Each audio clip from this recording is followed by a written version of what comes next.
All right, cue fake podcast music. Ba-da-ba-da-da-da. Da. All right. Hello and welcome to Michigan and Other Mayhem, the show about Michigan, murder, mysteries, and other random mayhem from around the world. Your hosts are Allie And Jen. There, what? She knows who she is. Yeah. Damn it, Jen, go.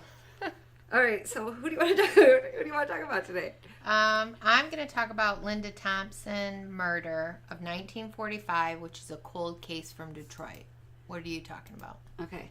I've got a case of a missing child, Tyler Hardy from England, and it is a really weird case.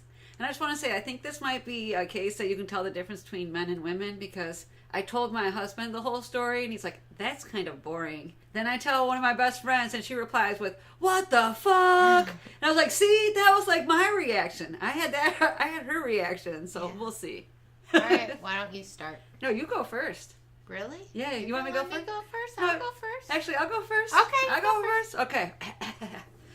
What it is I saw this little video, like a clip of the video, and then I looked it up. And the story originally aired on Reporting Missing on BBC One, which is an English news show, and this all happens in England. The show kept the last name secret, just calling him John, so we'll call him John Appleseed, so he can have a last name. Okay, he deserves it. So background is John Appleseed and Tanya Harding had been dating in England, and he breaks up with her by texting, which is, it's not cool. And afterwards, she meets up with him and she tells him that she's pregnant, and she has him touch the pregnant belly and everything. And shortly after birth, when the baby's about 10 weeks old, she begins to bring Tyler around on the weekends, and John becomes really attached to his son. And in 2017, John Appleseed calls to report his son missing. They play the emergency response tape, so you're able to hear it. So how does he find out his son's missing? Just watch this, yeah.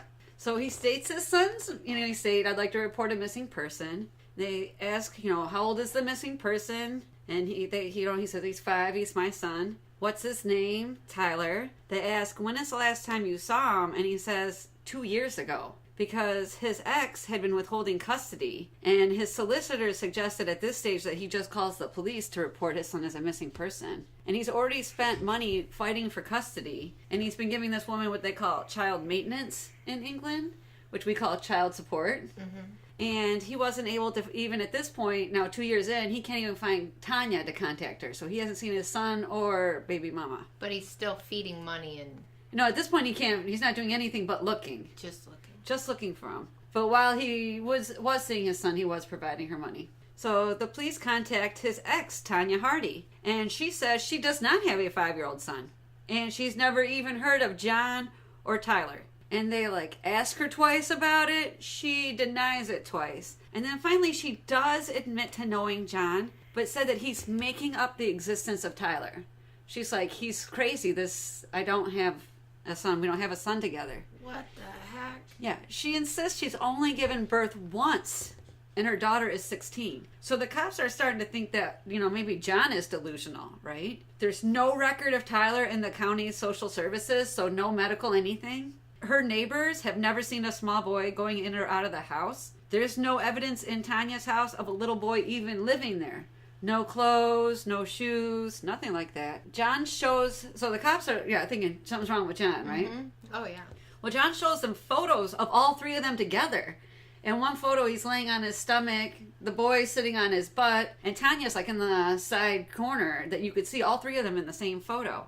And so now the cops are beginning to think, maybe the child does exist, but maybe he was murdered or, abandoned, because there's literally no evidence of this kid at this point. And then the police are able to track down Tanya's 16-year-old daughter. They show her a picture of Tyler and ask Tanya, is this your brother? To which Tanya says, are you ready? The boy in the picture is a family's child that her mother, Tanya, babysits for. What the hell? Yes, her mother, Tanya, had been lying the whole time. She's been bringing over a kid to John that she never gave birth to, that she's actually babysitting, and letting John think that that's his child. And taking his money. Yes. Holy Tanya shit. said that she lied about Tyler being John's mom, or about being John's, for revenge for John dumping her via text. Yeah. Oh, isn't that a little bit of a steep punishment? That's Holy real steep. shit. Yeah.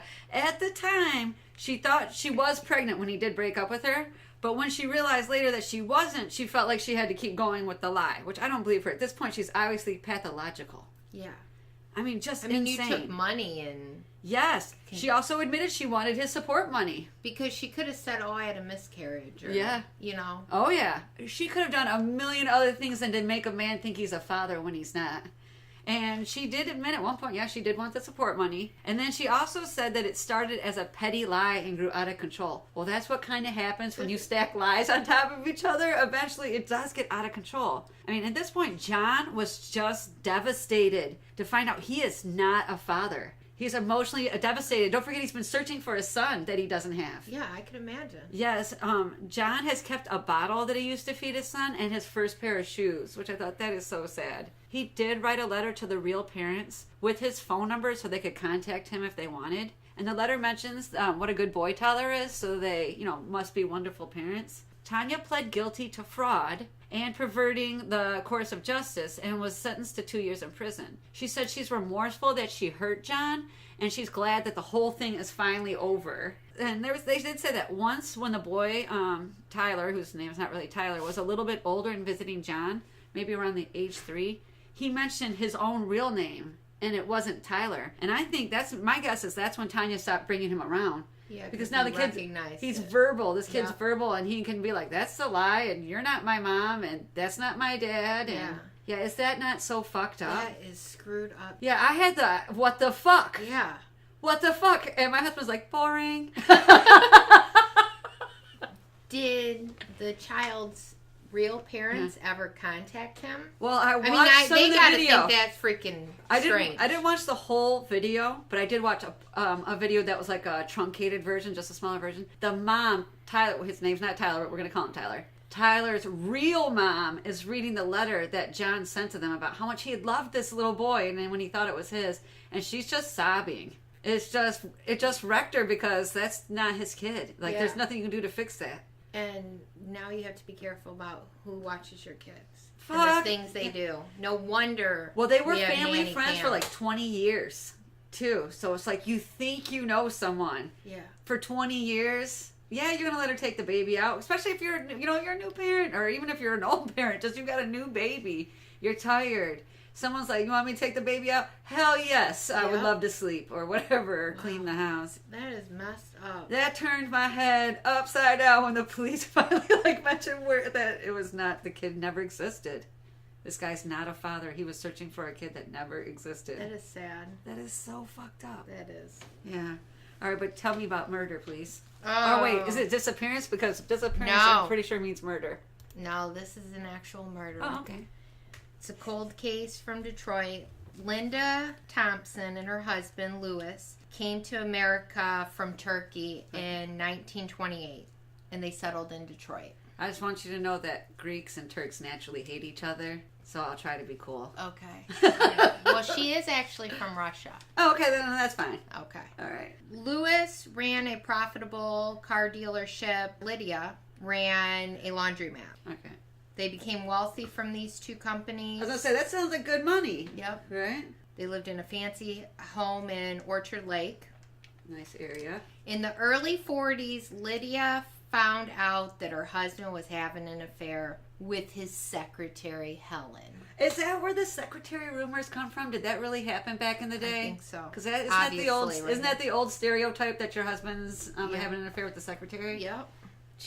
Lydia kicked Louis out of the house. The two reconciled a handful of times, but Louis was always found being unfaithful. With the secretary? Yeah, always going back like, baby to girl, I will never go back to her, but I will see her at 6 p.m. tonight, but I will never go back. All right. By 1944, the two were estranged, and Louis asked Lydia for a divorce. Okay. Lydia had conservative values, refused to give him a divorce. It was truly death do you part for her. Yes. Like, no divorce, not having it, unacceptable. Yeah, in my Greek family, I'd say it's less now, but that was the way divorce was. I remember when my parents got divorced in 89, like my Greek cousins were devastated that divorce happened. Wow. Yeah. By 1945, Lydia was having her husband followed by multiple private detectives. She was snooping on him herself, tailing him to places he was going. She has now become crazy. I was like, yeah, she went full 100% stalker. Yeah, she is going to keep this marriage, damn it. Oh. End of story. One way or another? Yeah. So one night, he was at a nightclub in Detroit with a female friend. Now, this was just an actual female friend. Nothing, No nothing sex, no sneaky. sexual, Okay. nothing. Just out having a drink with a female friend. Lydia went up to their table, yelling at them, and then threw acid on them. What? Like, what kind of acid? I don't Where know. do you get acid to throw? Where's throwable acid at? It Where was do we in a get vial. that? Ugh. The acid burned their faces and legs. After the incident, Lewis left Michigan and went to Miami, where his mistress, Helen, his secretary, was vacationing. But that didn't So stop even, Lydia. wait, does it say even acid burnt? He's like, on vacation to Yeah, Florida. yeah. So he lived, but was it like real scarred up? Yeah, I guess his face was scarred up, his legs, so was the lady. Oh my God. But that didn't stop Lydia. Yeah, wait, Lydia doesn't go to jail for that? No, Lydia's still out. Good thing Following we her do not husband. live in the 1940s I know, where right? acid throwing Was doesn't, acceptable. yeah, doesn't get you put to jail immediately. Yeah. Yeah. So Lydia followed Lewis to Miami, found Lewis and Helen. She told Helen to leave her husband alone or she would haunt her for the rest of her life and through the afterlife. Ooh, so she's not even playing. Like, I'm gonna haunt you till you die, and then I'm gonna haunt you some more. Yep. Okay. Lewis returned back from Miami to Michigan. He moved all his belongings out of their house that they shared. During this, Lydia threatened suicide, threatened to disfigure Helen for life, and she even purchased a gun. Okay, we know from her previous acid throwing attempts that if she says she will scar you for life, she will scar you for yes. life. She's not playing. She's not one of those people that says something that doesn't follow through. Yep.